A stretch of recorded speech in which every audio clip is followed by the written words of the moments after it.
నాయకులు తప్పుదోరి పడుతుంటే కంట్రోల్లో పెట్టాల్సిన బాధ్యత పార్టీ అధినేతకు ఉంటుంది. కానీ పార్టీ అధినేతే రెచ్చగొట్టే విధంగా వ్యాఖ్యలు చేయటం ఒక్క ఆంధ్రప్రదేశ్లో మాత్రమే జరుగుతుంది. ఎలా చూడాలంటారు ఈ వైఎస్ జగన్మోహన్ రెడ్డి మాట తీరుని? జగన్మోహన్ రెడ్డి అనే వ్యక్తి ఒక బాధ్యత లేని వ్యక్తి అండి. అతను చిన్నతనంలో కూడా వాళ్ళ తాత రాజారెడ్డిని చూసి రాజారెడ్డిని ఇన్స్పిరేషన్గా తీసుకున్న వ్యక్తి ఒక బాధ్యతారాహిత్యుడు. ఒక రాయలసీమ కల్చర్ని రాష్ట్రం మొత్తం తీసుకురావాలనే ఉద్దేశం తప్పితే ప్రజలకు ఏదన్నా ఇప్పుడు ప్రతిపక్ష నేతగా చంద్రబాబు నాయుడు మొన్న గత 5 ఏళ్ళు ప్రతిపక్ష నేతగా ఉన్నప్పుడు ఎప్పుడైనా సరే పాలసీల మీద మాట్లాడేవాడు. జగన్మోహన్ రెడ్డి చేసే విధ్వంసం గురించి మాట్లాడేవాడు. అంతేగాని వైసీపీ కార్యకర్తల్ని నాయకుడు అనేవాడు ఎలా ఉండాలంటే ఎలక్షన్ వరకు ఎలక్షనే, అంతే తప్పితే తర్వాత ప్రజలందరూ ఆంధ్ర ప్రజలే. అది వైసీపీ వాళ్ళు కానీ, ఇంకొకటి టీడీపీ వాళ్ళు కానీ, జనసేనలు కానీ, బీజేపీ వాళ్ళు, ఏ కార్యకర్తలైనా సరే ఆంధ్ర ప్రజలే. ఓటర్స్ ఓటింగ్ ఎలక్షన్ వరకే చూడాలి. అంతేగాని మేము అధికారంలోకి వస్తే టీడీపీ వాళ్ళని అరుగుతాం, జనసేన వాళ్ళని అరుగుతాం, బీజేపీ వాళ్ళని అరుగుతాం, రప్ప ఇవన్నీ ఏంటంటే ఒక రాజారెడ్డి సంస్కృతి, రాజారెడ్డి రాజ్యాంగం.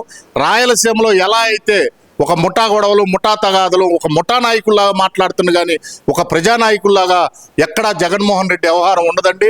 అభివృద్ధి అనేది అతనికి ఆమడ దూరం అండి. అభివృద్ధి అనేది చేయటం అతనికి ఇష్టం లేదు. ప్రజల అభివృద్ధి అయితే అతనికి లెక్క చేయకుండా ఉంటారు. ప్రజల్ని ఎప్పుడు అలానే ఉంచాలి, ప్రజలు ఎదిగితే నాయకుడిని లెక్క చేయరనే ఒక విశ్వధోరణి, ఒక విశ్వ సంస్కృతి రాయలసీమ. అతని పెరిగిన వాతావరణంలో ఆ ఫ్యాక్షన్ ముఠా, ఫ్యాక్షన్ గొడవగానే ఉంటుంది అతని వ్యవహారం అంతా. మరి ఇక్కడ చూస్తే కనుక ఆయన ఇప్పుడు కూడా చెప్తున్నాడు, రేపు మేము అధికారంలోకి వస్తే మా కార్యకర్తలు నేను చెప్పినా వినరు, నా కంట్రోల్లో ఉండరు, మీ సంగతి ఆలోచించుకోండి, 2.0 మరి దారుణంగా ఉండబోతుంది ఈసారి అంటున్నాడు కదా. మరి అతను అధికారంలో రావాలి కండి. జగన్మోహన్ రెడ్డి, నువ్వు తలకిందులుగా తపస్సు చేసినా, నువ్వు చెప్పే బుడబొక్కల మాటలు, నువ్వు చెప్పే మాయ మాటలు గతంలో నమ్మారు, గతంలో చూశారు. నువ్వు చెప్పే మాటలన్నీ అబద్ధాలని జనానికి తేటతెల్లిమైపోయినాయి. నువ్వు 100 రకాలుగా తపస్సు చేసినా నువ్వు అధికారంలోకి రావటం కల్లా. ఇవాళ జనాలు ఏంటంటే చాలా ప్రశాంతమైన పాలనలో ఉంది. నువ్వు 3 సంవత్సరాలు 5 సంవత్సరాల్లో 1000 రూపాయలు పెంచడానికి జనాన్ని మోసం చేసి నేను 3000 చేస్తానని చెప్పేసి 2000ది పెంచుకుంటా పోయావు. చంద్రబాబు నాయుడు గారు ఎక్కగానే మొదటి నెలలోనే ఒక 3 నెలలు అవతలవి కూడా కలిపి 7000 రూపాయలు వేసిన ఘనత చంద్రబాబు నాయుడుది. నీ బతుక్కి 3 సంవత్సరాలకి గుంతలు పొడ్చలాపాను. అది నీ దేనస్థితి. ఆ 3 సంవత్సరాలు 4 సంవత్సరాల క్రితం పెండింగ్ బిల్లులు ఇవాళ చంద్రబాబు నాయుడు గారు క్లియర్ చేసుకుంటూ వస్తున్నారు. అది నీ బతుకు. ఒక కాంట్రాక్టరు ఒక 100 కోట్లకు కూడా టెండర్ వేయలేని పరిస్థితి, దుస్థితికి పోయినావు. ఏంది నువ్వు ఏమని టెండర్లో మెన్షన్ చేసా? కోర్టుకి వెళ్ళకూడదు, డబ్బులు అడగకూడదా? వాళ్ళు ఎక్కడెక్కడో అప్పులు చేసి నానా కష్టాలు పడి డబ్బులు తెచ్చి కాంట్రాక్ట్ వర్కులు చేస్తే వాళ్ళకి బిల్లులు ఎగ్గొట్టావు. ఎక్కడా కూడా అధికారులు కానీ, ఎంప్లాయీస్ కానీ నెలాఖరికి జీతం వస్తుందా లేదా అని భయాందోళనలో బతికారు నీ 5 సంవత్సరాల పాలనలో. ఎక్కడ ఏ శాఖ అయినా సరే, ఆరోగ్య శాఖ కానీ, ఇరిగేషన్ శాఖ కానీ, ఏ పంచాయతీరాజ్ శాఖ కానీ, పంచాయతీలో కేంద్రం నుంచి వచ్చే నిధులు కూడా కనీసం బలుపులు వేసుకోలేని స్థితి. అవన్నీ మర్చిపోలేదు జనాలు. జగన్మోహన్ రెడ్డి, ఇంకొక 10 సంవత్సరాలైనా నువ్వు చేసిన అరాచక 5 సంవత్సరాల పాలనని జనాలు మర్చిపోలేదు. నువ్వు అధికారంలో రావటం కళ. ఇంకో 10 జన్మలు ఎత్తినా నువ్వు అధికారంలో రాలేవు. నీ అమ్మ చెల్లిని చెప్పమను, వాళ్ళని చెప్పమను, మీ తల్లిని చెల్లిని చెప్పమను, నువ్వు అధికారంలోకి వస్తాను, వాళ్ళే నమ్మరు. 3 సంవత్సరాల్లో చంద్రబాబు ఎగిరిపోవటం ఖాయం అంటూ జగన్మోహన్ రెడ్డి చేస్తున్న వ్యాఖ్యలు.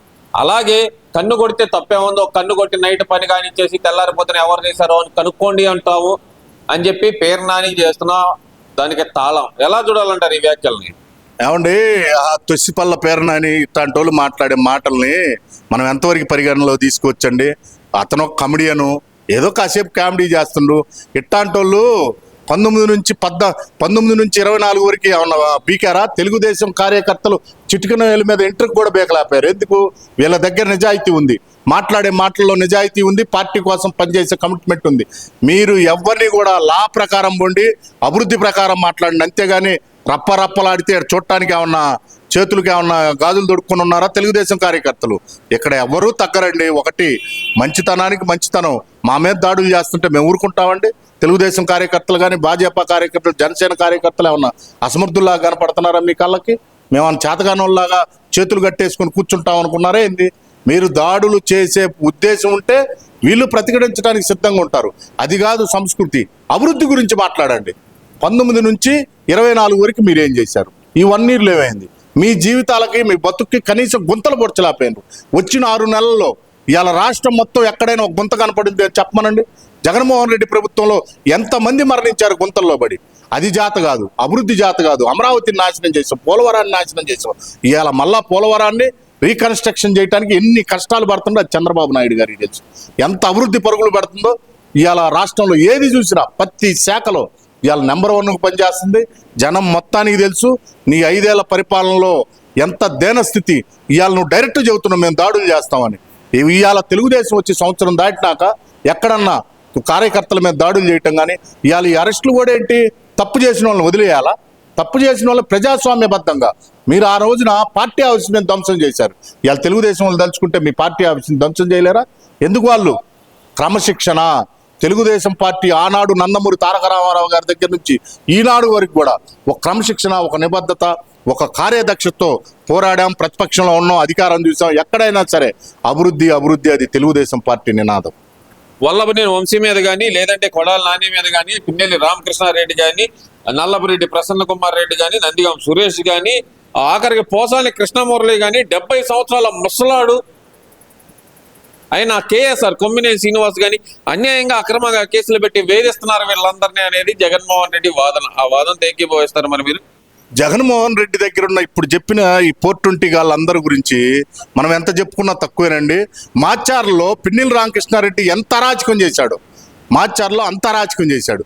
కొడాల నాని నోటికొచ్చిన వాగుడు అవటం, వాడు గుడివాళ్ళలో చేసిన అరాచకం, అవినీతి, ఎక్కడో కల్చర్ క్యాజినో ఆడియటం, వాడు చేసిన అరాచకం మామూలు అరాచకం కాదు. వల్లభనేని వంశీ పట్టాల పేరుతో అన్ని రకాలుగా మట్టి దోచుకోవటం, అన్ని రకాలుగా వీళ్ళు చేసిన తప్పులకే వీళ్ళు జైలు పాలవుతున్నారు. కానీ చంద్రబాబు నాయుడు గారు ఎప్పుడైనా సరే వ్యక్తిగతమైన కక్ష అతనికి ఉండదండి. డెవలప్మెంట్ ప్రతిపక్షంలో ఉన్నప్పుడు పాలనా పక్షం ఏం చేస్తుంది, వాళ్ళు ఎన్ని తప్పులు చేస్తున్నారు, ప్రజలకు ఏం జరగాలని ఆలోచిస్తాడు.